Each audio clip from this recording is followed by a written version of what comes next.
എന്നെ കേൾക്കുന്ന സ്നേഹിതരെ, സഹോദരന്മാരെയും സഹോദരിമാരെ, നിങ്ങൾക്കെല്ലാവർക്കും എൻ്റെ സന്ധ്യാവന്ദനങ്ങൾ ഞാൻ അറിയിക്കുന്നു. ചില ആഴ്ചകളുടെ വിടവിന് ശേഷം ഞാനിവിടെ വന്ന പിന്നെയും നിങ്ങളുമായി സംവദിക്കുകയാണ്. നമുക്ക് ആധ്യാത്മികമായ കാര്യങ്ങളല്ലാതെ ഒന്നും തന്നെ പറയുവാനില്ല. അതാണ് നമ്മുടെ പ്രത്യേകത. മനുഷ്യന് മാത്രമേ ഈശ്വര ചിന്തയുള്ളൂ.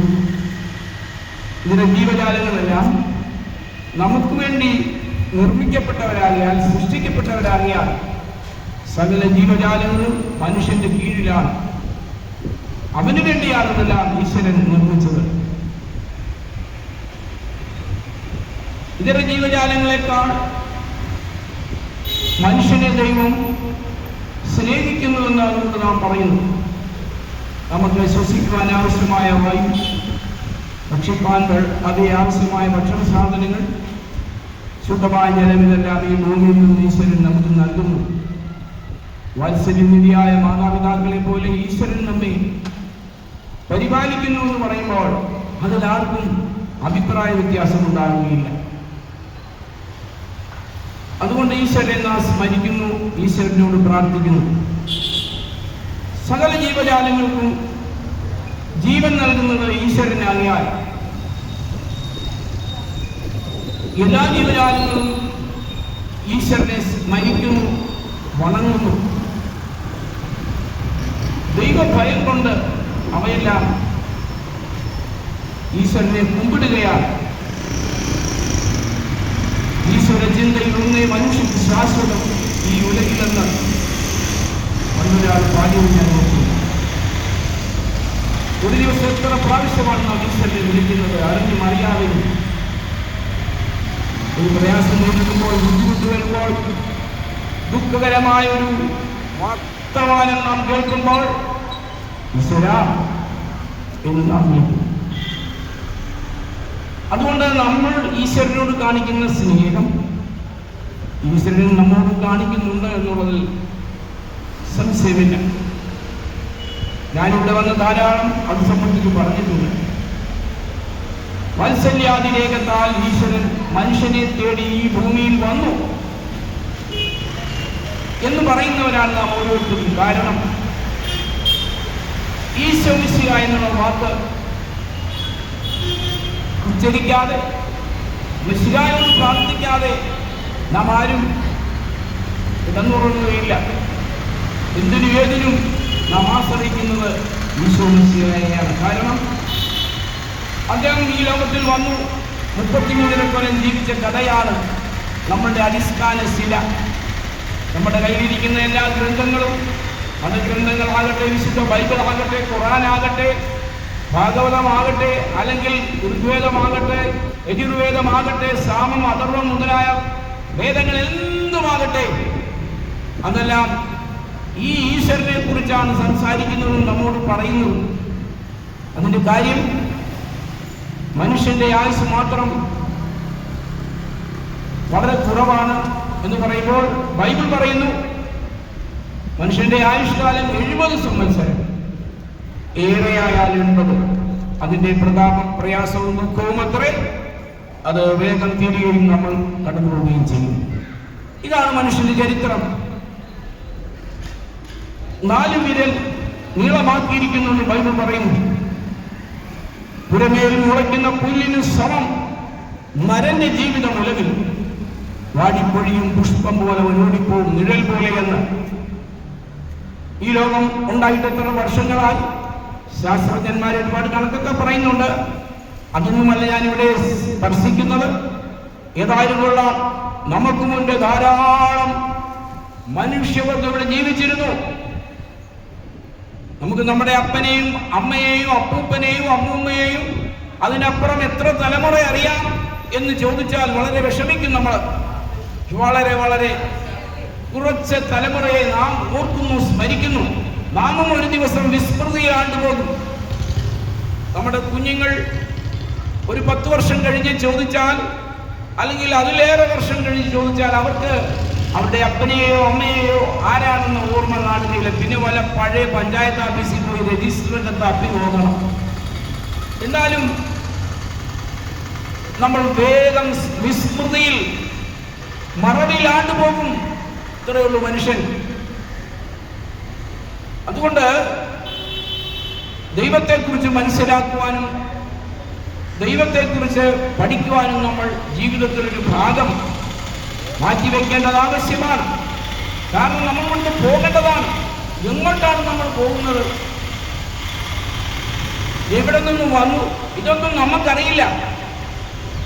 ഞാൻ ഈ വീട്ടിൽ എന്റെ മാതാപിതാക്കളുടെ മകനായി മകളായി ജനിക്കണമെന്ന് ഞാൻ കാലേ കൂട്ടി കണക്ക് കൂട്ടിയതല്ല. എന്റെ നിറം ഇതായിരിക്കണം, എന്റെ ജോലി ഇതായിരിക്കണം, എന്റെ സഹോദരന്മാരും സഹോദരിമാരും ഇന്ന ആൾക്കാരായിരിക്കണമെന്നൊന്നും കാലേ കൂട്ടി ഞാൻ കണക്ക് കൂട്ടിയിട്ടില്ല. ഇത് യാദൃച്ഛികമായി നമ്മളിങ്ങനെ ഭവിക്കുകയാണ്.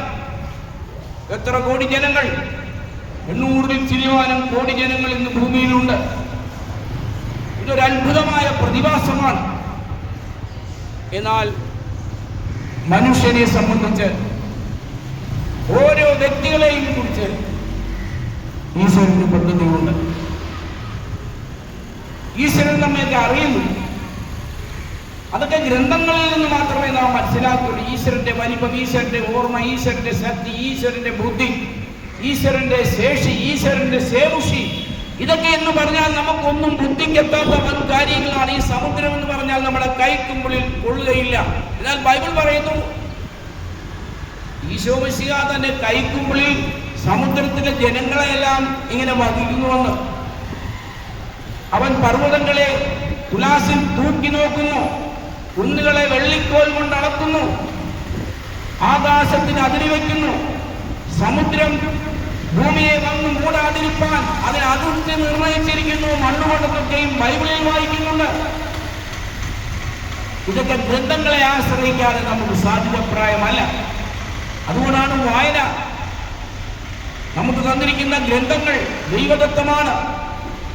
എല്ലാ ജാതി മതസ്ഥരുടെയും കയ്യിൽ ഇന്ന് എപ്പോഴും വായിക്കത്തക്ക വിധത്തിൽ നല്ല നല്ല ഗ്രന്ഥങ്ങൾ, ഈശ്വരീയവും അല്ലാത്തതും ഏത് തരത്തിലുള്ള ഗ്രന്ഥം വേണമെങ്കിലും നമ്മുടെ കയ്യിൽ കിട്ടും. പക്ഷെ നാം ഇതൊന്നും വായിച്ച് പ്രബുദ്ധരാകുന്നില്ല. പൗലോസ് ശ്ലീഹ ഈ ലോകത്തിലായിരുന്നപ്പോൾ നമ്മളോട് പറഞ്ഞു, നിങ്ങൾ വായനയിലും പ്രബോധനത്തിലും ഉത്സുകരായിരിക്കണം. കിട്ടുന്നതെല്ലാം വായിക്കണം. നമ്മൾ രാവിലെ നമ്മൾ പത്രം വായിക്കും, വർത്തമാന പത്രം വായിച്ചിട്ട് അയൽപക്കത്തെ ന്യൂസുകളെല്ലാം മാത്രം അറിഞ്ഞ് നാം തൃപ്തരാകും. എന്നാൽ അതുകൊണ്ട് അറിവ് തീരുന്നില്ല. പിന്നെയും ബൃഹത്തായ ഗ്രന്ഥങ്ങൾ നമ്മുടെ കുഞ്ഞുങ്ങളെയൊക്കെ പഠിപ്പിക്കാൻ നാം വിദേശങ്ങളിലേക്കും അന്യ സംസ്ഥാനങ്ങളിലേക്കും അയക്കുകയാണ്. എന്തിനാണെന്ന് ചോദിച്ചാൽ അറിവ് വർദ്ധിക്കണം. മൂഢത അല്ലെങ്കിൽ ഫൂളിഷ്നെസ് പാപമാണെന്നാണ് ബൈബിൾ പറയുന്നത്. നാം അറിയും തോറും നാം ചെറുതാകുകയും നമ്മുടെ ബുദ്ധി വികസിക്കുകയും ചെയ്യും. ഞാൻ ഇന്ന് നിങ്ങളോട് പറയുന്നത് ഈശ്വരന്റെ സ്നേഹത്തെ കുറിച്ചാണ്. God is love. ദൈവം സ്നേഹമാകുന്നു എന്ന് നാം എല്ലാവരും പറയാറുണ്ട്. അതെങ്ങനെയാണ് മനസ്സിലാകുന്നത് എന്ന് ചോദിച്ചാൽ, നാം പാപികളായിരിക്കുമ്പോൾ തന്നെ ഈശോ മിശിഹ നമുക്ക് വേണ്ടി കുരിശേറ്റപ്പെട്ടതുകൊണ്ട് ദൈവം മനുഷ്യനെ സ്നേഹിക്കുന്നുവെന്ന് നാം അറിയുന്നുവെന്ന് വിശുദ്ധ ഏവങ്കേലിയോൻ ബൈബിൾ നമ്മളോട് പറയുന്നു. മനുഷ്യൻ അറിവുകേട് കൊണ്ട് ധാരാളം ലംഘനങ്ങൾ അവന്റെ ഭാഗത്തുണ്ടായി. നമ്മുടെ അപ്പനും അമ്മയും ആദമും ഹവ്വയുമായിരുന്നുവല്ലോ. ആദമും ഹവ്വയുമാണ് നമ്മുടെ ആദ്യ പിതാവും ആദ്യ മാതാവും. അവര് മുഖാന്തരമാണ് ലോകം ഇങ്ങനെ നശിച്ചു പോയതെന്ന് നാം പറയുന്നു, പഠിപ്പിക്കുന്നു. നമ്മുടെ സൺഡേ സ്കൂളുകളിൽ അത് അഭ്യസിപ്പിക്കുന്നു. ഏതെന്നൊരു തോട്ടത്തിൽ ദൈവം അവരെ രണ്ടുപേരെ ആക്കിയിരുന്നു. ബൈബിളിന്റെ ആദ്യ പേജുകൾ നിങ്ങൾ വായിച്ചാൽ അത് കാണാൻ സാധിക്കും. വേറെ എവിടെ പരതിയാലും തപ്പിയാലും അത് കിട്ടുകയില്ല. ബൈബിൾ അത് പ്രവാചകന്മാർ എഴുതിയതാണ്. അതായത് ഏതാണ്ട് ബൈബിൾ എന്ന് പറയുന്നത് എൻ്റെ കയ്യിൽ ഇരിപ്പുണ്ട്. 66 കൊച്ചു പുസ്തകങ്ങൾ ചേർന്നതാണ് ബിബ്ലിയ അല്ലെങ്കിൽ ബൈബിൾ. അത് അപ്പോക്രിഫ പുസ്തകങ്ങൾ, അതുപോലെ വേറെ ചില ജൂബിലി പുസ്തകങ്ങൾ, ഹാനോക്കിന്റെ സുവിശേഷം, അങ്ങനെ ഒരുപാട് ഗ്രന്ഥങ്ങൾ, 10-20 ഗ്രന്ഥങ്ങൾ അതിനകത്തുനിന്ന് മാറ്റി കളഞ്ഞിട്ടുണ്ട്. കാനോൻ കാനോൻ എന്ന് പറയുന്നത് ബൈബിളെല്ലാം കൂടെ ക്രോഡീകരിക്കുന്ന ഒരു സംഘടനയാണ്. എന്നാൽ ഈ ബൈബിൾ മാത്രം വായിക്കാതിരിക്കാൻ ഒരു പ്രത്യേക ശക്തി ലോകത്തിൽ ഇങ്ങനെ പ്രവർത്തിച്ചു കൊണ്ടിരിക്കുന്നു എന്ന് ബൈബിൾ പറയുന്നു. അവന്റെ പേരാണ് ഇബ്ലീസ്. ദൈവപ്രതിമയായ ക്രിസ്തുവിന്റെ തേജസ്സുള്ള സുവിശേഷത്തിന്റെ പ്രകാശനം ശോഭിക്കാതിരിക്കാൻ ഈ ലോകത്തിന്റെ ദൈവം മനുഷ്യരുടെ ഹൃദയങ്ങളെ കുരുടാക്കി കളഞ്ഞുവെന്ന് പൗലോസ് ശ്ലീഹ പറയുന്നുണ്ട്. ദൈവത്തിന്റെ പ്രഭ നമ്മുടെ ഹൃദയത്തിൽ കടന്നു വരുവാൻ ഇബ്ലീസ് ആഗ്രഹിക്കുന്നില്ല. അതുകൊണ്ട് മനുഷ്യന് മുഴുവനും അവന്റെ ഹൃദയം കുരുടാക്കി കളഞ്ഞു. മനുഷ്യന് ദൈവത്തോട് താല്പര്യമില്ല. അതുകൊണ്ട് ബൈബിൾ പറയുകയാണ്, ഒരു വ്യത്യാസവുമില്ല, എല്ലാവരും ദൈവത്തോട് പാപം ചെയ്തു, ദൈവത്തിന്റെ തേജസ് നഷ്ടപ്പെട്ടവരായി തീർന്നു. ഇങ്ങനെ പാപാന്തകാര പൂരിതമാകുന്ന ലോകത്തിൽ ജീവിക്കുന്ന മനുഷ്യരാശിയെ കണ്ടപ്പോൾ ദൈവത്തിന് ദുഃഖം തോന്നി.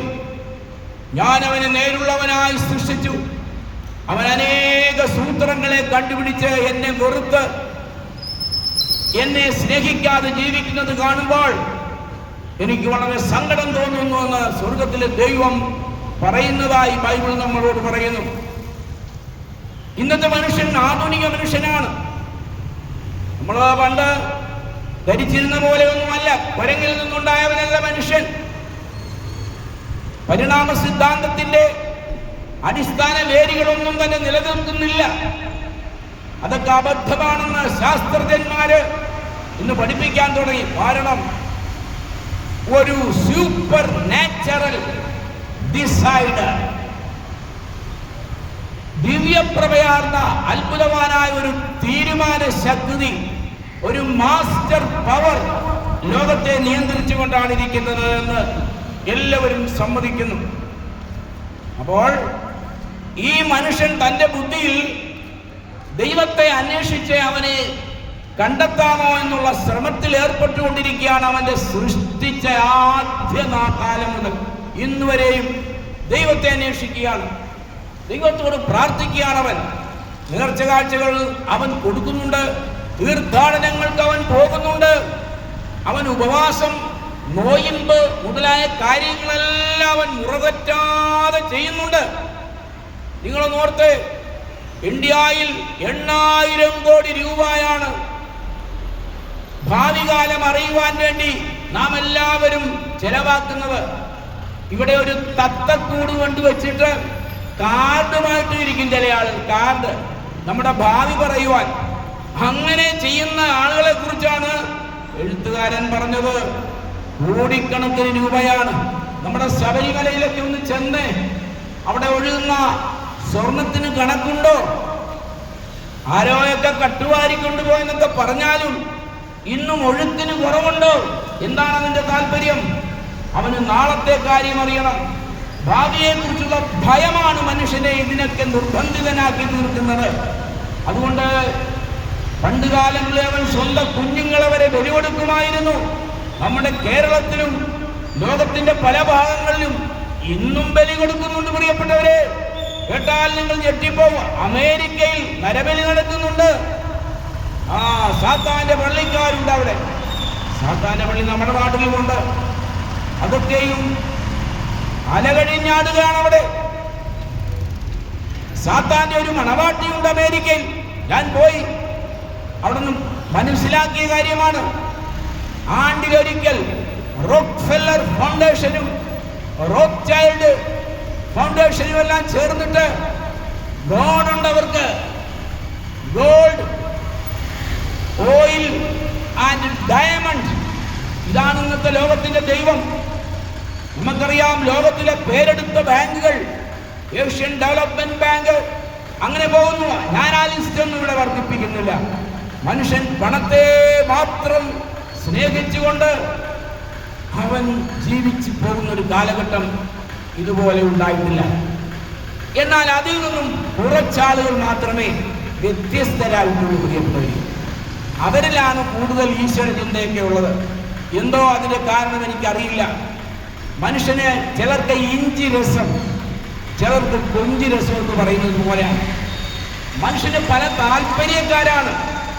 ലോകത്തിന്റെ വളർച്ചയ്ക്ക് വേണ്ടി ഈശ്വരൻ മനുഷ്യനെ പലവിധ കഴിവുകളോടുകൂടിയാണ് സൃഷ്ടിച്ചു വിട്ടിരിക്കുന്നത്. ഒരു കവി ഇങ്ങനെ പറഞ്ഞു, അയസി പണി ചെയ്യുവാർ സ്വർണ്ണകാരന്മാർ കുലാല വൃന്ദങ്ങളും രജകനത ശാന്തികൻ കന്തുവായൻ ചുരി ഋഷികജന ചിത്രമാം നൃത്തകാരൻ കവി ബിരുദുടയ വൈണികൻ മാലികൻ സൗരികൻ വിദ്യോപജീവിയുമായി കുശീലവൻ. ഇങ്ങനെ പലവിധ കഴിവുകളാണ്. കുശീലവൻ എന്ന് പറഞ്ഞാൽ സ്തുതിപാഠകന്മാരെന്നാണ്. എന്നാൽ കുശവന്മാരുണ്ട്, കുലാലവൃന്ദങ്ങൾ. അതായത് കളിമണ്ണ് കൊണ്ട് ചട്ടിയും കലം ഉണ്ടാക്കി വിൽക്കുന്ന ആളുകൾ. നമ്മളെ കൊണ്ടൊന്നും നടക്കത്തില്ല. കഴിഞ്ഞ ആഴ്ച ഞാനൊരു കലം വാങ്ങിക്കാൻ പോയിട്ട് എങ്ങും കിട്ടിയില്ല. പണ്ടങ്ങനെയല്ല, ഓരോ തൊഴില് സ്വർണ്ണകാരന്മാരും തട്ടാന്മാരും ഇന്നതൊക്കെയും പവർ ടൂൾസ് ഉപയോഗിച്ചാണ് ആഭരണങ്ങൾ ഉണ്ടാക്കുന്നത്. ഞാൻ അത്ഭുതപ്പെട്ടു പോയിട്ടുണ്ട്. അങ്ങനെ നമ്മുടെ ഈ പാലം കണ്ടില്ലേ, ഭയങ്കരമായിരിക്കുന്ന ഈ ഓവർ ബ്രിഡ്ജ് പണിതങ്ങ് കൊണ്ടുവന്നിരിക്കുകയല്ലേ. എൻ്റെ ദൈവമേ, ഇത് ആരെ കൊണ്ട് സാധിക്കും? 40 കൊല്ലങ്ങൾക്ക് മുമ്പൊക്കെ ഞാനിവിടെ വരുമ്പോൾ ഇവിടെയൊക്കെ പൂഴി മണ്ണാണ്. ഒരു സുപ്രഭാതത്തിൽ ഞാൻ വന്നപ്പോൾ ഇങ്ങനെ തൂണുകൾ. ഇതെങ്ങനെ സാധിക്കുന്നു? ഈ കൊച്ചു മനുഷ്യന്റെ ബുദ്ധി ഉപയോഗിച്ച് അവൻ കണ്ടുപിടിച്ച യന്ത്രങ്ങളാണ് ഇതാ നമ്മുടെ മുന്നിലൊക്കെ കിടക്കുന്നത്. എത്ര മനുഷ്യർ കൂടി ചേർന്ന് ചെയ്യുന്ന പണി, 10,000-കണക്കിന് ആളുകൾ കൂടിച്ചേർന്ന് ഒരു ദിവസം ചെയ്യുന്ന പണി. ഈ കിടക്കുന്ന യന്ത്രങ്ങളിൽ JCB ഒക്കെ കണ്ടില്ലേ? വിദേശത്തൊക്കെ പോയാൽ ഈ പാലത്തിന്റെ വലിപ്പമുള്ള JCB കാണാം. ഒരു നിമിഷം കൊണ്ട് അവൻ ഭൂമിയെ മറിച്ചു കളയും. അപ്പോൾ അവൻ ബുദ്ധിപരമായി ടെക്നോളജിക്കലായിട്ട് അവൻ എത്ര വളർന്നു. മനുഷ്യൻ ഈശ്വരൻ കൊടുത്ത കഴിവ് ഉപയോഗിച്ച് അവൻ മടിയനല്ല. എല്ലാവരും ഒരുപോലെ മടിയന്മാരല്ല. ബുദ്ധിമാന്മാരായ സായിപ്പന്മാരിവിടെ വന്നിട്ട് ഈ പാലം, നമ്മുടെ കടൽപ്പാലം പണിയുന്ന കാലത്ത് എൻ്റെ അപ്പൂപ്പനുണ്ട്, അദ്ദേഹം പറഞ്ഞ ഞാൻ കേട്ടിട്ടുള്ളൂ. ഇന്ന് ആ പാലം വീണ്ടും പണിയണ്ടയോ എന്നുള്ള സംശയത്തിൽ കിടക്കുകയാണ്. അതല്ല എൻ്റെ വിഷയം. മനുഷ്യനെ ദൈവം ഇത്ര സ്നേഹിച്ചതുകൊണ്ട് അവൻ ഈ ബുദ്ധിയും കഴിവും സാമർഥ്യമൊക്കെ കൊടുത്തിട്ട് ലോകമെന്ന് സംസ്കാരത്തിന്റെ പരമകാഷ്ഠയിലെത്തി. അവന്റെ ബുദ്ധിശക്തി അതിശീഘ്രം ഗമിച്ച് അപാരമായ വിജ്ഞാനവാരിധിയെ മറികടയിലെത്തി. അവന്റെ ചിന്താശക്തി ക്രമാതീതമായി വർദ്ധിച്ച് ലോകം സംസ്കാരത്തിന്റെ പരമകാഷ്ഠയിൽ എത്തി നിൽക്കുന്നു. ലോകത്തിൽ എവിടെ എന്ത് സംഭവിച്ചാലും അപ്പോൾ തന്നെ അത് കാണുവാനും അപ്പോൾ തന്നെ അത് കേൾക്കുവാനും സാധിക്കത്തക്ക വിധത്തിലുള്ള സാങ്കേതിക ഉപകരണങ്ങൾ നമ്മുടെ കയ്യിലില്ലേ? നമ്മുടെ കയ്യിലിരിക്കുന്ന ഈ മൊബൈൽ ഫോൺ, ഞാനിവിടെ നിങ്ങളോട് പ്രസംഗിക്കുന്നത് 1000-കണക്കിന് ആളുകൾ കേൾക്കുന്നുണ്ട്. ഇതിൻ്റെയൊക്കെ യാന്ത്രിക സംവിധാനം ഇപ്പോൾ മെക്കാനിസം ഒക്കെ മാറി, ഇലക്ട്രോണിക്സ്. ഇപ്പോൾ ആർട്ടിഫിഷ്യൽ ഇന്റലിജൻസ് ആയിരിക്കുകയാണ് മനുഷ്യൻ. ആർട്ടിഫിഷ്യൽ ഇന്റലിജൻസ് കുറച്ചുകൂടെ കഴിയുമ്പോൾ ഇപ്പോൾ നമ്മൾ തന്നെ ഇവിടെ നിന്ന് ഗുഡ് ബൈ പറഞ്ഞാൽ കൊള്ളാമെന്ന് തോന്നിപ്പോ. കാരണം ഇപ്പോഴത്തെ ഒന്നും അറിയത്തില്ല. ഇപ്പോഴത്തെ കൊച്ചു കുഞ്ഞുങ്ങള്, ഇപ്പോഴത്തെ കൊച്ചു പിഞ്ചോമനകൾ അവിടെ കയ്യിലിരിക്കുന്ന ഈ ചെറിയ മൊബൈൽ ഫോൺ കൊണ്ട് കാണിക്കുന്ന അത്ഭുതങ്ങൾ കണ്ടാൽ അയ്യോ, നമ്മളൊക്കെ ഇവിടെ നിന്ന് മാറിക്കൊടുക്കാൻ തോന്നിപ്പോകും. അതുപോലുള്ള സാങ്കേതിക വിദ്യ, ബുദ്ധിശക്തിയാണ് അവൻ്റെ. എന്നാൽ ഒരു കാര്യം നിങ്ങളെ ഓർപ്പിച്ചുകൊണ്ട് ഞാൻ നിർത്താം. സൂര്യൻ അസ്തമിക്കാൻ പോകുകയാണ്. മനുഷ്യനെത്ര ബുദ്ധി കൂടിയിട്ടും അവൻ സൗകര്യങ്ങളും സാങ്കേതിക സംവിധാനങ്ങളും എത്രയൊക്കെ ഒരുക്കിയിട്ടും അവന് തമ്മിൽ സ്നേഹമില്ല. പ്രിയരെ, ഈശ്വരൻ നമ്മെ സ്നേഹിച്ചതുപോലെ നാം ഈശ്വരനെ സ്നേഹിക്കുന്നില്ല. അങ്ങനെ ഇരുന്ന കാലഘട്ടത്തിലാണ് ഏതാണ്ട് 2000 ചില്ലുവാനം വർഷങ്ങൾക്ക് മുൻപ് ബേത്ലഹേമിലെ പുൽക്കൂട്ടിൽ വാഴ്ത്തപ്പെട്ട കർത്താവ് ഈശോ മിശിഹ സ്നേഹമില്ലാത്ത മനുഷ്യരാശിയെ തേടി വന്നത്. മാലോകരെല്ലാം സമ്മതിക്കുന്ന ഈ സത്യം, മാലോകരെല്ലാം വിശ്വസിക്കുന്ന ഈ യാഥാർത്ഥ്യം, അതുതന്നെയല്ല മാലോകരെല്ലാം ആശ്രയിക്കുകയും ആശ്വസിക്കുകയും ആരാധിക്കുകയും ആഘോഷിക്കുകയും ചെയ്യുന്ന ഈശോ മിശിഹായെ സംബന്ധിച്ചാണ് എനിക്ക് നിങ്ങളോട് പറയുവാനുള്ളത്. എന്തിനു വേണ്ടിയാണ് ബേഥലേഹേമിലെ പുൽത്തൊഴുത്തിൽ ഈശോ വന്നത്? മനുഷ്യരാശിയെ സ്നേഹിച്ചതുകൊണ്ട്, ദൈവവുമായി അന്യപ്പെട്ടു പോയ മനുഷ്യവർഗത്തെ വീണ്ടും ദൈവവുമായി ബന്ധിപ്പിക്കുവാൻ വേണ്ടി കാൽവരി കുരിശിൽ പരമയാഗമായി തീരുവാനാണ് ഈശോ മിശിഹാ ഇവിടെ വന്നത്. യാഗമെന്ന് പറഞ്ഞാൽ നമുക്കറിയാം, ഏത് വേദങ്ങളും ഏത് ശാസ്ത്രങ്ങളും പഠിച്ചാലും നമുക്ക് യാഗമറിയാം. മനുഷ്യന്റെ പാപം ദൈവത്തിൽ നിന്ന് മനുഷ്യനെ അകറ്റിക്കളഞ്ഞപ്പോൾ അവന്റെ പാപങ്ങളെല്ലാം ഏറ്റെടുത്തുകൊണ്ട് സ്വന്തം ശരീരത്തിൽ ആവാഹിച്ചുകൊണ്ട് ആകാശത്തിനും അതേ ഭൂമിക്കും മധ്യേ നാട്ടപ്പെട്ട അതിഭയങ്കരമായ ഒരു കുരിശിൽ മനുഷ്യർക്ക് പകരമായി യാഗമായി തീരുവാൻ ഈശോ ഈ ഭൂമിയിൽ വന്നു എന്നുള്ള സത്യം നാം എല്ലാവരും അറിഞ്ഞിരിക്കേണ്ടതാണ്.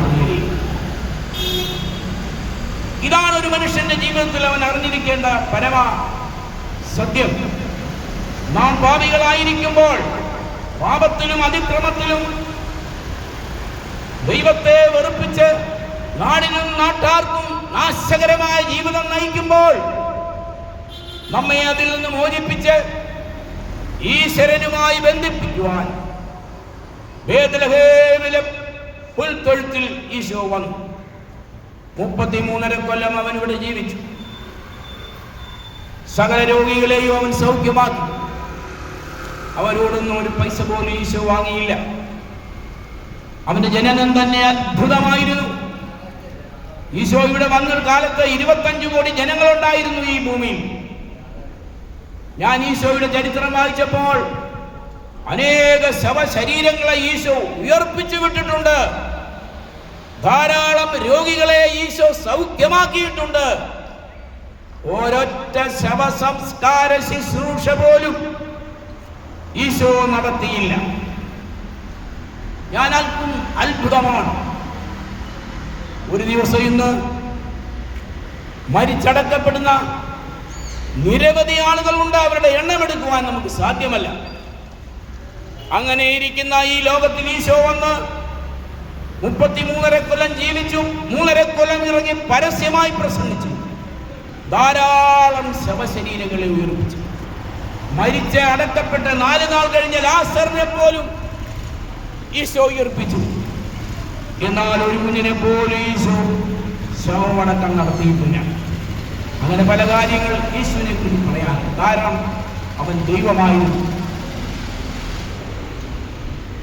അന്ന് യേശുവിനെ അന്വേഷിച്ച് ചെയ്ത എല്ലാവർക്കും, അവനെ സമീപിച്ച എല്ലാവർക്കും അവരുടെ പ്രശ്നങ്ങൾ ഓൺ ദ സ്പോട്ടിൽ അവൻ പരിഹരിച്ചു കൊടുത്തിട്ടുള്ളതല്ലാതെ ഒരു മനുഷ്യനെയും നിരാശനായി ഈശോ അയച്ചിട്ടില്ല. നമ്മുടെ പാപങ്ങളെല്ലാം ഈശോ സ്വന്തം ശരീരത്തിൽ വഹിച്ചു. അന്ന് ലോകത്തിൽ ജീവിച്ചിരുന്ന മത നേതാക്കന്മാരെല്ലാം ഈശോയ്ക്കെതിരായി. ശാസ്ത്രിമാരും പരീശന്മാരും പുരോഹിതന്മാരും ഹന്നാസും കയ്യഫാവും ഹെരോദാവും മുതലായ ജഡ്ജിമാരും ഇവനെ കുരിശിക്ക എന്ന് ഉച്ചത്തിൽ നിലവിളിക്കുകയാണ്. എന്താണ് അതിന്റെ കാരണമെന്ന് ഞാൻ വായിച്ചു നോക്കിയിട്ടൊന്നും മനസ്സിലാകുന്നില്ല. അവിടെ കുഷ്ഠരോഗികളെ സൗഖ്യമാക്കിയതിന്റെ പ്രതിഫലമാണോ? 5 അപ്പം കൊണ്ട് 5000 പോഷിപ്പിച്ച് തൃപ്തിപ്പെടുത്തി കൊട്ടക്കണക്കിന് മിച്ചം വീട്ടിലേക്ക് കൊടുത്തു വെച്ചതാണോ ഈശോ ചെയ്ത തെറ്റ്? ദാഹിച്ചു വരേണ്ട ആളുകൾക്ക് ദാഹജലം കൊടുത്തതാണോ ഈശോ ചെയ്ത തെറ്റ്? അവന്റെ വായിലൊരു വഞ്ചനയില്ലായിരുന്നു. അവൻ യാതൊരുവിധ ദോഷവും ആർക്കും ചെയ്തിട്ടില്ല, ഗുണമല്ലാതെ. എല്ലാവർക്കും ഈശോ ആശ്വാസമായി. അങ്ങനെയുള്ള ഈശോയെ അകാരണമായി കോടതി കയറ്റി 5-6 പ്രാവശ്യം ജഡ്ജിമാർ മാറി മാറി വിസ്തരിച്ചു. പീലാത്തോസ് പറയുകയാണ്, ഇവൻ ഒരു കുറ്റവും ചെയ്തിട്ടില്ല, ഇവൻ ചെയ്ത കുറ്റമുണ്ട്. അന്നത്തെ നാടുവാഴികളും പ്രമാണിമാരും മതസംഘടന നേതാക്കന്മാരും അമ്പരന്ന് നിൽക്കുമ്പോൾ യേശു മിണ്ടാതെ നിന്നു. ഒടുവിൽ മനുഷ്യന്റെ ഇച്ഛാശക്തിയുണ്ടല്ലോ, അവന്റെ ദുഷ്ടത ജയിച്ചു. പീലാത്തോസ് പറയുകയാണ്, നിങ്ങൾ അവനെ കൊണ്ട് ക്രൂശിക്കുക, ഞാൻ അവനിൽ ഒരു കുറ്റവും കാണുന്നില്ല. ബലമായി യേശുവിനെ പിടിച്ചുകൊണ്ടുപോയി കുരിശിച്ച വൃത്താന്തം നമുക്കറിയാം. കാൽവരി കുരിശിൽ 2 കള്ളന്മാരുടെ മധ്യേ 3-മതൊരു കള്ളനെ പോലെ വിശ്വസിച്ചായില്ലെന്ന് നിലവിളിക്കുകയാണ്. ഒടുവിലായി താൻ പറഞ്ഞു, എല്ലാവരും കൈവിട്ടു. ഒടുവിൽ ദൈവവും അവനെ കൈവിട്ടു. അതാണ് സങ്കടം. എന്റെ ദൈവമേ, എന്റെ ദൈവമേ, നീ എന്നെ കൈവിട്ടത് എന്ത്? എന്നെ രക്ഷിക്കാതെയും എന്റെ ഞരക്കത്തിന്റെ വാക്കുകൾ കേൾക്കാതെയും സ്തബ്ധനായിരിക്കുന്നത് എന്ത്? എന്റെ ഇഷ്ടമല്ല, നിന്റെ ഇഷ്ടം ആയിക്കോട്ടെ എന്ന് സമ്മതിച്ചുകൊണ്ട് സകലവും നിവർത്തിയായി എന്ന ഉച്ചത്തിൽ പറഞ്ഞ് യേശു തന്റെ പ്രാണനെ വിട്ടു, തന്റെ ആത്മാവിനെ ദൈവത്തിന്റെ കരങ്ങളിൽ ഏൽപ്പിച്ചു. ഈ ഒരു സംഭവം ലോകമനസാക്ഷിയെ ഇന്നും ഞെട്ടിച്ചുകൊണ്ടിരിക്കുകയാണ്. തന്നിൽ വിശ്വസിക്കുന്നവർക്ക് അവൻ തന്റെ രക്തം മൂലം പ്രായശ്ചിത്തമാകുവാൻ ദൈവം അവനെ പരസ്യമായി നിർത്തിയിരിക്കുകയാണ്. ഈ യേശു യാതൊരു പ്രതിഫലവും നമ്മളിൽ നിന്ന് ആഗ്രഹിക്കാതെ നിത്യതയിലേക്ക് നമ്മളെ കൈപിടിച്ച് നടത്തുവാൻ ദൈവത്താൽ അയക്കപ്പെട്ട ഒരു മോഹനിയാണ്. അവനിൽ വിശ്വസിച്ച്, അവന്റെ നാമത്തിൽ വിശ്വസിച്ച് ഏറ്റുപറയുന്ന ഏവരും ദൈവമക്കളായി തീരുവാൻ സ്വർഗത്തിലെ ദൈവം അനുവാദം നൽകിയിരിക്കുകയാണ്.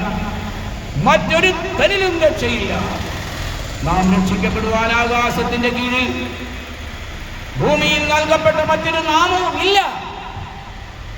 അവന് മതമില്ല, ജാതിയില്ല, വർണ്ണ വർഗ വിവേചനമില്ല. പ്രിയരെ, നാം എല്ലാവരും ഈശ്വരന്റെ കരാങ്കുലി കൊണ്ട് മെനയപ്പെട്ടവരാണ്. ആദമേവൻ ഏദൻ പൂങ്കാവനത്തിൽ എക്കൽ മണ്ണിൽ നിന്ന് രൂപപ്പെടുത്തി അവന്റെ മൂക്കൽ ജീവശ്വാസം നൽകി. അവൻ ഏകനായിരിക്കുന്നത് നന്നല്ല എന്ന് പിന്നീട് മനസ്സിലായപ്പോൾ അവന്റെ വാരിയിൽ നിന്നും ഊരിയെടുത്ത് ഹവ്വ എന്ന് പറയുന്ന ഒരു നാരി ശിരോമണിയെ നിർമ്മിച്ച് അവന്റെ മുന്നിൽ കൊണ്ടുവന്ന് കൊടുത്തു. അവര് രണ്ടുപേരും ദൈവഹിതപ്രകാരം ജീവിക്കേണ്ടവരായിരുന്നുവെങ്കിലും അവർക്കത് സാധിച്ചില്ല. വഞ്ചകനായ ഇബ്ലീസ്, മനുഷ്യജാതിയെ തകിടം മറിക്കുന്ന ദുഷ്ടപിശാച് അവിടെ കടന്നു ചെന്നു. ഈശ്വരൻ അവർക്ക് കൊടുത്തിരുന്ന കൽപ്പനയെ ശിരസാ വഹിക്കുവാൻ അവരെ അനുവദിക്കാതെ അവരെ തകർത്തു, ജീവിതം നഷ്ടമാക്കി. അങ്ങനെ നാം എല്ലാവരും പാപത്തിന്റെ സന്താനങ്ങളായി പെറ്റുപെരുകിക്കൊണ്ടിരിക്കുമ്പോൾ യേശു ഇവിടെ വന്നു, തന്റെ രക്തം മൂലം നമ്മെ വീണ്ടെടുത്തു. ഇനി ഒരു കാര്യം മാത്രം ചെയ്താൽ മതി. കർത്താവായ യേശുവിനെ നാഥനും രക്ഷകനുമായി സ്വീകരിച്ച് അവന്റെ മുൻപിൽ ഒരു തീരുമാനമെടുക്കണം. യേശുവേ, നീ എന്നെ അനുഗ്രഹിക്കണമേ, എന്റെ പാപങ്ങളെല്ലാം ക്ഷമിക്കണമേ. ഞാൻ നിന്റെ മുൻപാകെ എന്റെ ഭാര്യയുമായി ചേർന്ന് ഒരു പ്രതിഷ്ഠാ ജീവിതം, അതാണ് ദൈവം നമ്മളെ ഏൽപ്പിച്ചിരിക്കുന്ന കൽപ്പന. മനുഷ്യവർഗത്തിന്റെ ദുർനടപ്പ് നിമിത്തം ഒരുത്തനൊരു ഭാര്യയും ഒരുത്തിക്ക് ഒരു ഭർത്താവും ഉണ്ടായിരിക്കട്ടെ. മനുഷ്യ ജീവിതം തകർന്നിരിക്കുന്ന രംഗം ഇതാണ് പ്രിയരെ. കുടുംബത്തിൽ സ്വസ്ഥതയില്ല, എവിടെ നോക്കിയാലും വ്യഭിചാരം. ഭാര്യാഭർത്തൃ ബന്ധം പരിഭാവനമായി സൂക്ഷിക്കുവാൻ കഴിയുന്നില്ല. മന്ത്രിക്ക് കഴിയുന്നില്ല, തന്ത്രിക്ക് കഴിയുന്നില്ല, പോറ്റിക്ക് കഴിയുന്നില്ല, പാസ്റ്റർമാർക്ക് കഴിയുന്നില്ല, ഐമേനികൾക്കും അന്മായക്കാർക്കും കഴിയുന്നില്ല. ഇതാണ് ലോകത്തിന്റെ പാപം. ഈ പാപത്തെ കുറിച്ച് പഠിപ്പിക്കുവാൻ ഇന്ന് മതനേതാക്കന്മാരില്ല. ഈ ഒരു വിഷയത്തിൽ മനുഷ്യൻ നാം എല്ലാവരും ഒന്നിരുന്ന് ചിന്തിച്ച് പുറകോട്ട് നമ്മുടെ ജീവിതം നാം അറിയാതെ എന്തെന്ത് പാപങ്ങളാണ് നമ്മൾ ചെയ്തിരിക്കുന്നത്. ഏറ്റവും പ്രധാനപ്പെട്ട പാപം ബൈബിളിൽ പറയുന്നത് 3 ഞാനത് പറഞ്ഞിട്ട് അവസാനിപ്പിക്കാൻ പോവുകയാണ്. മദ്യപാനത്താലും അതിഭക്ഷണത്താലും ഉപജീവന ചിന്തകളാലും ലിസ്റ്റിൽപ്പെട്ട 3 പാപത്തെ കുറിച്ച് ഈശോ പറഞ്ഞിട്ടുണ്ട്. ഒന്ന് മദ്യപാനം. മദ്യപാനം പാപമാണ്. മദ്യപാനി സ്വർഗരാജ്യം അവകാശമാക്കുകയില്ല. രണ്ടാമത്തത് അതുപോലെ തന്നെ പാപമാണ് അതിഭക്ഷണം. ചില മനുഷ്യർക്ക് ഷാപ്പിലൊക്കെ കയറി തിന്ന് കുടിച്ചാലും മതിയാകയില്ല, വാള് വെച്ച് പിന്നെ റോട്ടെ കിടക്കുകയാണ്. പണ്ഡിതനെന്നോ പാമരനെന്നോ പ്രൊഫസറെന്നോ വിദ്യാർത്ഥിയെന്നോ ഒരു വ്യത്യാസമില്ല. കുടിച്ചു കഴിഞ്ഞാൽ ബാർ ഹോട്ടലുകളിൽ നിന്ന് 850 ഉമ്മൻചാണ്ടിയുടെ കാലത്ത് 28 ഉണ്ടായിരുന്നുള്ളെന്ന് ബഹുമാനപ്പെട്ട മുഖ്യമന്ത്രി സതീശൻ പറയുന്നത് കേട്ടു നിയമസഭയിൽ. ഇന്ന് കൂടിക്കൂടി വരികല്ലേ മദ്യപാനം. അത് കഴിഞ്ഞ് അടുത്ത സ്ഥാനത്ത് നിൽക്കുന്നു ഉപജീവന ചിന്ത, പിന്നെ അതിഭക്ഷണം. 3 പാപങ്ങളെ കുറിച്ച് ഞാൻ നിങ്ങളെ ബോധവാന്മാരാക്കി. എന്തു കഴിക്കും? നാളെ ഇല്ലല്ലോ. പണ്ടൊരു കാലം അതായിരുന്നു, നമുക്ക് ഭക്ഷണമില്ല. ദാരിദ്ര്യം പട്ടിണി കൊണ്ടു മെലിഞ്ഞ പണ്ഡിതന് കുശസ്ഥലീ പട്ടണം കണ്ടപ്പോഴേ പെട്ടെന്നകന്നു വിശപ്പും ദാഹവും എന്നല്ല എന്നാണ് കവി പറയുന്നത്. പണ്ട് പട്ടിണിയാണ്. ഞങ്ങളൊക്കെ സ്കൂളിലൊക്കെ പഠിക്കുന്ന സമയത്ത് കൊടും പട്ടിണിയാണ് പ്രിയരെ. ഭക്ഷണ സാധനമില്ല. യുദ്ധകാലം നിങ്ങൾ ഓർക്കുന്നുണ്ടല്ലോ, ബജറായും ഗോതമ്പും ചോളവും ഒക്കെ തിന്ന് മനുഷ്യനെല്ലാം രോഗികളായി മരിക്കും. അതുപോലെ തന്നെയാണ് ഉപജീവന ചിന്ത. ഈ ഉപജീവന ചിന്ത ഇന്നില്ല. ഇന്ന് മൃഷ്ടാന്ന ഭോജനമാണ് നമുക്ക് ഈശ്വരൻ തന്നിരിക്കുന്നത്. അതിൽ സന്തോഷിച്ച് ജീവിക്കണം. അപ്പോൾ തന്നെ അമിത ഭക്ഷണം നമുക്ക് പാപമാണ്. അതുപോലെ തന്നെയാണ് മദ്യപാനം. ഇത് 3നെയും ഒരു ലിസ്റ്റിൽപ്പെടുത്തി ഒരു വണ്ടിയെ കെട്ടിയാണ് ഞാൻ പ്രസംഗിക്കുന്നത്. പിന്നെ എല്ലായിടത്തും നടന്ന് ചില ആളുകളും കള്ളു കുടിക്കരുതെന്ന് ഇങ്ങനെ പ്രസംഗിച്ച് നടക്കുകയാണ്. അങ്ങനെ ഈശോ പറഞ്ഞിട്ടില്ല. ഈശോയും പുളിച്ചെലിഞ്ഞ് കുടിച്ച ശേഷമാണ് പ്രാണനെ വിട്ടത്. അജീർണ നിമിത്തം അസാരം വീഞ്ഞ് സേവിച്ചു കൊള്ളാൻ ഈശോ കൽപ്പിച്ചിട്ടുണ്ട്. എന്നാലും എവിടെ നോക്കിയാലും കള്ളു കുടിക്കരുത്, കള്ളു കുടിക്കല്ല, അമിത ഭക്ഷണം കഴിക്കരുതെന്ന് നീ എന്താ പറയാത്തത്? ഉപജീവന ചിന്ത പാടില്ല, അതും പാപമല്ലേ? ഇതൊന്നും തിരിച്ചറിയാതെ അല്ല സുവിശേഷം പ്രസംഗിക്കാനാണ് ഈശോ പറഞ്ഞത്. കർത്താവായ യേശു ക്രിസ്തുവിൽ വിശ്വസിക്കാം. ദൈവത്തോട് നമ്മെ കൂട്ടിയിണക്കിയ സ്നേഹനിധിയായ ഈശ്വരൻ അദ്ദേഹം നമുക്ക് തന്റെ രക്തം ഊറ്റി തന്നതുകൊണ്ട് നാം എല്ലാം ജീവിക്കുന്നു. എനിക്കതിന് സാധിച്ചു. ഞാനൊരു ഗവൺമെന്റ് ഓഫീസറായി റിട്ടയർ ചെയ്ത ആളാണ്. എനിക്കിത് ശരിയാണെന്ന് ബോധ്യമായി. ഈശോയെ എനിക്ക് വളരെ ഇഷ്ടപ്പെട്ടു. ഞാൻ പാപിയായിരിക്കുമ്പോൾ എനിക്ക് വേണ്ടി മരിച്ച ഈശോ. മാത്രമല്ല, ഞാൻ മരണശേഷം എങ്ങോട്ട് പോകുമെന്ന്, എന്തായിരിക്കും എൻ്റെ അവസ്ഥ, ലോകത്തിന്റെ അവസ്ഥ, മാനവജാതിയുടെ അവസ്ഥ, മരണാനന്തര ജീവിതം എന്താണെന്ന് എനിക്ക് നല്ലതുപോലെ അറിയാം. ബൈബിളിൽ നിന്ന് പഠിച്ചിട്ടുണ്ട്. അത് സംബന്ധിച്ച് ഞാനൊരു പുസ്തകവും എഴുതിയിട്ടുണ്ട്. ഓപ്പറേഷൻ മൊബിലൈസേഷൻ എന്ന് പറയുന്ന സംഘടനയോട് ചോദിച്ചാൽ കിട്ടും. എൻ്റെ കയ്യിൽ ഇപ്പം അതില്ല. പ്രിയപ്പെട്ടവരെ, ബൈബിൾ ഈശ്വരൻ നമുക്ക് തന്ന നിധിയാണ്. ഇത് നിശ്ചയമായും നിങ്ങൾ പഠിച്ച് മനസ്സിലാക്കും. മരണശേഷം എന്ത്? മരണം കൊണ്ട് മനുഷ്യനെ അവസാനിക്കുന്നില്ല. അതെല്ലാം വിവരിച്ചിരിക്കുന്ന മനോഹരമായിരിക്കുന്ന ഈ പുസ്തകം നിങ്ങൾ വായിക്കണം എന്ന് പറഞ്ഞുകൊണ്ട് നിങ്ങൾ വേണ്ടി പ്രാർത്ഥിച്ച് ഇപ്പോൾ ഞാനെൻ്റെ പ്രസംഗം ഇവിടെ ഉപസംഹരിക്കുകയാണ്. എല്ലാവരും എന്നോട് ചേർന്ന് പ്രാർത്ഥിക്കാം. രോഗികളുണ്ടോ? നിങ്ങളിൽ ദുഃഖങ്ങളും വേദനകളും പ്രയാസങ്ങളും അനുഭവിക്കുന്ന ആരെങ്കിലും ഉണ്ടോ? ഈശ്വരനാൽ കഴിയാത്ത ഒരു കാര്യവുമില്ല എൻ്റെ പ്രിയപ്പെട്ടവരെ. ഞാൻ പ്രാർത്ഥിക്കട്ടെ. ഞങ്ങളുടെ സ്നേഹനിധിയായ ഈശ്വര ദൈവമേ, അവിടുന്ന് ഞങ്ങളെ കേൾക്കുന്നു, കാണുന്നു. ഇത്രത്തോളം സമയം എനിക്ക് ഇവിടെ നിന്ന് പ്രസംഗിക്കുവാൻ സകലേശ്വര അങ്ങ് ഭാഗ്യം തന്നതിനായി സ്തുതിക്കുന്നു. ഞാൻ പറഞ്ഞ കാര്യങ്ങളെല്ലാം ശ്രദ്ധിച്ചു കേട്ട എൻ്റെ സഹോദരി സഹോദരന്മാരോടും പിതാക്കന്മാരോടും എല്ലാവരോടും അങ്ങൾക്കും മനസ്സരിയണമേ. ആരെങ്കിലും രോഗികളായി കഷ്ടപ്പെടുന്നുണ്ടെങ്കിൽ യേശുവിന്റെ നാമത്തിൽ അവർക്ക് സൗഖ്യം നൽകണമേ എന്ന് ഞാൻ പ്രാർത്ഥിക്കുന്നു. ഇനി ഞാൻ വരുമ്പോൾ എല്ലാവരെയും സന്തോഷത്തോടെ കാണുവാനിടയാണ്. അങ്ങ് പ്രാർത്ഥന കേട്ടതിനായി സ്തോത്രം, യേശുവിന്റെ നാമത്തിൽ തന്നെ. എല്ലാവർക്കും നന്ദി, നമസ്കാരം. ഞാനിവിടെ അവസാനിപ്പിക്കുന്നു.